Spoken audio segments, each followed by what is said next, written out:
Study IQ IAS, अब तैयारी हुई affordable. Hello aspirants, my name is Karamyoga Divakar Bothra and I warmly welcome you all in the series Sociology in 10 Minutes. Episode number 74, yes, it's almost 75 episodes where we have covered every subtopic of paper 1. And maybe in another 10-15 episodes, we'll cover the entire paper 1, which would be freely available to all of you already in the playlist given, so that those people who are not able to afford can cover the entire concepts, can get the structures and develop the content on the basis of the notes which they are referring. आज का topic है joint family. आपको पता है last time हमने family के chapter से start किया था, हमने डिफरेंट टाइप्स ऑफ फैमिलीज देखी थी प्रीवियस एपिसोड नंबर 73 में। Today will discuss the concept of joint family system. इसके आगे वाले एपिसोड के अंदर मैं डिस्कस करने वाला हूं the debate of joint family versus nuclear family. But today let's first develop an understanding of joint family system. Not only this particular topic is important with respect to sociology, but at the same time Indian society paper 1 this plays a very crucial role. There are questions often touching this particular aspect of joint family systems. So let's first see what exactly is the meaning of a joint family system. There are multiple definitions which are given. There is no common understanding which have yet been arrived, but there are certain characteristics which have been commonly understood or has to be pertinently present in the notion of joint family system. तो अगर किसी साफ बोलूं तो अगर किसी family को joint family बोलना है तो उनके अंदर कुछ ऐसे कैरेक्टरिस्टिक्स होने चाहिए। एच एम कपाड़िया साहब का ये पर्टिकुलर डेफिनेशन है जिसको मैंने पॉइंट वाइज यहाँ पे लिखा है so that you can better understand. Kapadia साहब बोलते हैं joint family is an institution having common residence, worshipping common ancestor, food cooked in common hearth or a kitchen, and accepting the domination of karta. So therefore joint family is a family which consists of 3 or more generation. If I add Iravate Karve with Kapadia, the definition of the meaning of that particular institution of joint family becomes much more complete. Joint family is an institution which consists of 3 or more generations who stays together in a common residence, takes up common occupations, worships common ancestor, cooks the food in a common kitchen and accepts the domination of the karta. So if any day you are asked discuss the meaning of joint family system, combine Iravati Karve and come with H.M. Kapadia and you'll get a better notion, more clarity. And if you know, the best thing about this is if you just know this particular definition here, and suppose if a question appears in UPSC, civil services, sociology, mains examination, paper 1 or paper 2 that discuss the changes which have taken place in the joint family system, those changes can be very easily understood on the basis of the changes which have taken place in the characteristics of joint family system. So just knowing the characteristics of joint family system in itself is sufficient in order to largely write any answer on any topic which touches the aspects of joint family systems. अब sociology के अंदर paper 1 के अंदर काफी कुछ debates रही है, but before getting into those debates, let's first understand what are the features. A joint family system is considered as an authoritative organization. Normally हम देखते हैं कि joint family के अंदर वो कभी खुशी कभी गम अमिताभ बच्चन वाला concept है, कह दिया ना बस कह दिया. The karta yields the entire power and all the co-partners or for that matter all the members of the family largely accepts or yields to the authority of the karta, which is always the eldest male member of the family. Therefore authoritative. Equal treatment of all the members. Equal treatment of all the members here means that all the members of the family would be equally treated. There would be no disparities, distinctions or privileges. I mean not privileges, discriminations would not be attached here. That अगर कोई छोटा बेटा या मंझला बेटा कम कमा रहा है तो उसके बच्चे किसी दूसरी स्कूल में जाएंगे नहीं। अगर आप जॉइंट फैमिली में रहते हो तो आपने ये देखा होगा कि जितने भी बच्चे हैं घर के सब एक ही स्कूल में जाते हैं या फिर सबके लिए कपड़े या सबके लिए वही चीज आती है, सिमिलैरिटीज रहती है। ऐसा नहीं है कि अगर इनका पिता पैसा नहीं कमा रहा है तो उनके लिए वो चीज नहीं लाई जाएगी। That equal treatment is always present in among the joint family systems. Further status is always based on age. The status is not derived on the basis of your merit, on the basis of your capabilities and talents. Rather, the status of a joint family system is always derived on the basis of age. Those people who are having the the people who are more senior in nature, more elder in nature, they always derive respect. Therefore young ones always respect their elders. So status is always derived on the basis of age, irrespective of the money which you have, irrespective of your positions in the society outside the family is. तो for example अगर छोटा वाला भाई district collector है और बीच वाला भाई अगर क्लर्क है उसी ऑफिस में, तो घर के बाहर शायद छोटे वाले बेटे की वैल्यू ज्यादा होगी, लेकिन घर के अंदर वो क्लर्क जो है उस डिस्ट्रिक्ट कलेक्टर को डोमिनेट करेगा, क्योंकि यहाँ पे बड़े भाई का ज्यादा इंपॉर्टेंस एग्जिस्ट करता है. If you go further into the characteristics of joint family systems, we also see that individual institution where the individual interests are always subordinated to the collective interest. That means the interest of the family is much more considered more important than when compared to the interest of the individuals who are largely present.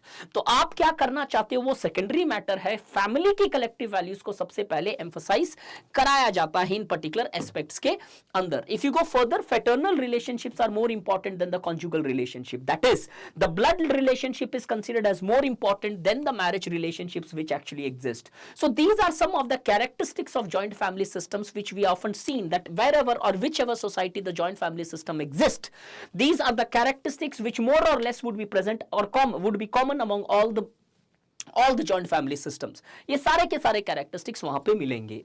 अब debate sociology में ये रही कि joint family को दो तरीके से समझा लोगों ने. एक स्ट्रक्चरल तरीके से समझा, कितनी जनरेशन साथ में रहती है, 3, 4 और 7, many times in tribal society such understanding is undertaken. And second is relationship के बेसिस पे, जहां पे हम देखते हैं कि किस तरीके से रिलेशनशिप मेंबर्स के बीच में कैसी है, एज के बेसिस पे रेस्पेक्ट कैसा है, ऑनर कैसा है, स्टेटस कैसा है, इंटरेक्शंस कैसे हैं. तो अब there are two ways in which joint family systems can largely be evaluated. If you look into the structural aspect of joint family systems today, certainly the joint family systems are breaking down with respect to their structures, but that relationship or that emotional bonds between the members, although they have come into different nuclear family systems, is still present. For example, if I take an example of my own family, we earlier used to live in a joint family systems, maybe during my dad's time, but now we often see that the different people are living together in their different houses, maybe in a nuclear family, but yet that jointness which is present among all my bloodline members is severely strong even in contemporary time, despite not living together.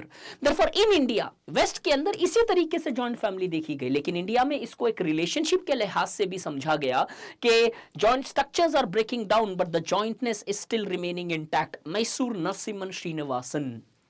अब एक sociology में debate है industrialisation और joint family systems के बीच के अंदर. If you look into the joint family systems, we often see that there has been a debate which often discusses whether the joint family systems in India are often broken down and has given place to nuclear families, and there is another debate which talks about no, joint family systems have yet not broken down, it still exist, they are not getting replaced by nuclear family. तो ये बोलते हैं no, nuclear family replace नहीं कर रही है, अभी भी जॉइंट फैमिली सिस्टम्स है. ये बोलते हैं नहीं भैया, ये ब्रेकडाउन हो चुका और न्यूक्लियर फैमिली इसे रिप्लेस कर रही है. अब ये माना जाता है कि ये सब कुछ हुआ इंडस्ट्रियलाइजेशन के जैसे. क्यों? वेस्ट के अंदर ये देखा गया कि जैसे जैसे इंडस्ट्रियलाइजेशन आया, scholar like William Goode and Talcott Parsons advocated when the industrialisation came in the western society, उधर मोबिलिटी बढ़ गई लोगों की, वुमेन के लेबर को ज्यादा तवज्जो देने लगे, वैल्यू करने लगे, वुमेन बाहर जाके काम करने लगी, और इंडिविजुअलिज्म रिप्लेस्ड कलेक्टिविज्म. और जब किसी समाज में ये तीन चीजों का डेवलपमेंट होता है तो ये वैल्यूज सीधा सीधा जॉइंट फैमिली सिस्टम्स के अगेंस्ट में खड़ी होती है. तो ये देखा गया वेस्ट के अंदर that industrialisation, since it change the nature of society, these features were now not compatible with the notions and the values of joint family systems, and as a result it was found out that in west the industrialisation replaced joint family with nuclear family. So this was technically a debate present in goddamn West. अब India के अंदर हम देखते हैं कि कहीं ना कहीं वो वेस्टर्न इन्फ्लुएंस रहा, और हमें ये लगने लगा कि क्या इंडिया में भी कुछ ऐसे ही हो रहा है कि इंडस्ट्रियलाइजेशन से जॉइंट फैमिली खत्म हो रही है. अब इंडिया में कुछ स्कॉलर्स थे जो सपोर्ट करते हैं. अक्षर रमनलाल देसाई बोलते हैं हाँ, जॉइंट फैमिली एक फ्यूडलिज्म का पार्ट होती है, मॉडर्न कैपिटलिस्ट सोसाइटी में नहीं मिलेगा ये. टालकट पार्सन भी वेस्ट के अंदर यही सपोर्ट करते हैं कि industrialisation has led to the breakdown of joint family systems.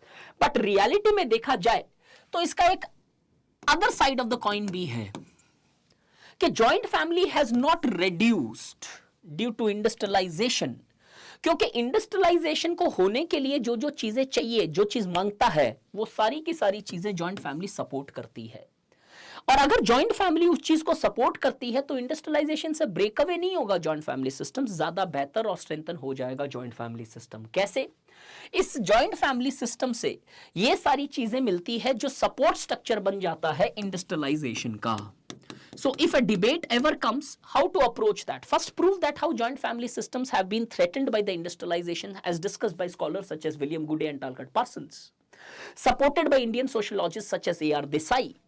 But however, we do see in India this debate cannot be precisely universalized. As we see, the joint family systems have acted as a support structure for industrializations, leading to the maintenance and sometimes the domination of joint family systems in the society. For example, joint family on the job training देती है। joint family के basis पे आपको opportunity मिलती है business को सीखना। जो आप MBA institution में कर रहे हो आप वो joint family से भी सीख सकते हो।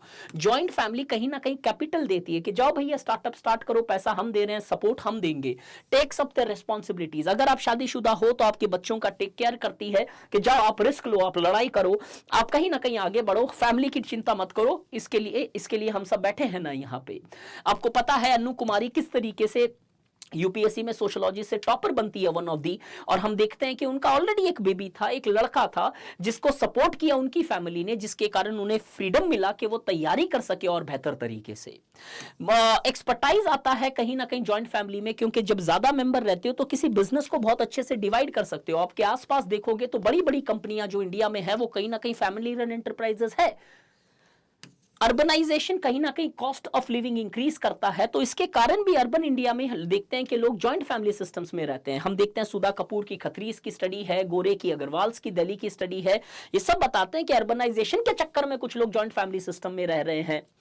और social capital increases the opportunity. Joint family के अंदर जब ज्यादा मेंबर होते हैं, 10 मेंबर, 15 मेंबर, कई फैमिलीज में 34, 36 मेंबर्स भी हो सकते हैं, तो यहां पे ये देखने को मिलेगा कि किस तरीके से सोशल कैपिटल देता है, आपका ज्यादा कॉन्टैक्ट बढ़ाता है। Take an example of Punjab, Gujarat, इनके मेंबर्स जो है कहीं ना कहीं आउट ऑफ इंडिया माइग्रेट कर चुके हैं, शिफ्ट हो चुके हैं एंड सेटल हो चुके हैं, सिटीजन्स बन चुके हैं। अब वो लोग कहीं ना कहीं सपोर्टिंग स्ट्रक्चर एक्ट करते हैं कि ठीक है भैया यहाँ आ जाओ, 20-25 दिन हमारे साथ रहो, 6 महीने रहो, अपना जॉब सेटल करो और फिर जाके आप अपने आप सेटल हो जाओ। अगर वो कॉन्टैक्ट नहीं रहते तो there was less possibility these people could have moved out of Punjab और मे बी हरियाणा और maybe for that matter god damn Gujarat.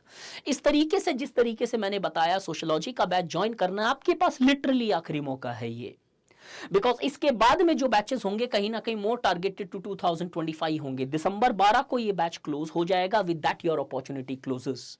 इतना स्ट्रक्चर्ड तरीके से अगर किसी और इंस्टीट्यूशन में तुम्हें मिलती है तो I will pay your fees back, I will pay your fees in these organisations. कोई इंस्टीट्यूशन पूरा अगर सिलेबस कवर करती है तो I will pay the fees of that organisation, whichever the hell the organisation may be, चाहे offline या online. When I use the word hell, it's just an assertion, it's not an emotional backlog.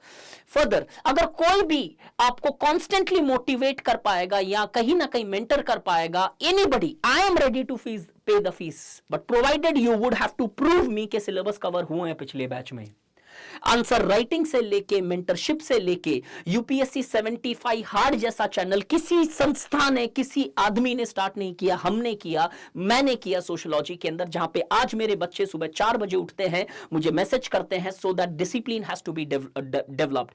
So I will not be teaching you sociology, your entire mentorship with respect to civil services exist with me and I am obliged to help you in that. The batch closes on 12th और you know it well, मैंने video बनाया, डिव live, कहीं पे भी code use करते हो, मेरे चैनल पे मुझे स्क्रीनशॉट के साथ भेजोगे तो मैं आपको मेंटर करूंगा आपकी पूरी जर्नी के लिए, चाहे इस साल एग्जाम दो, अगले साल दो या 2027 में दो, provided I am alive on this world.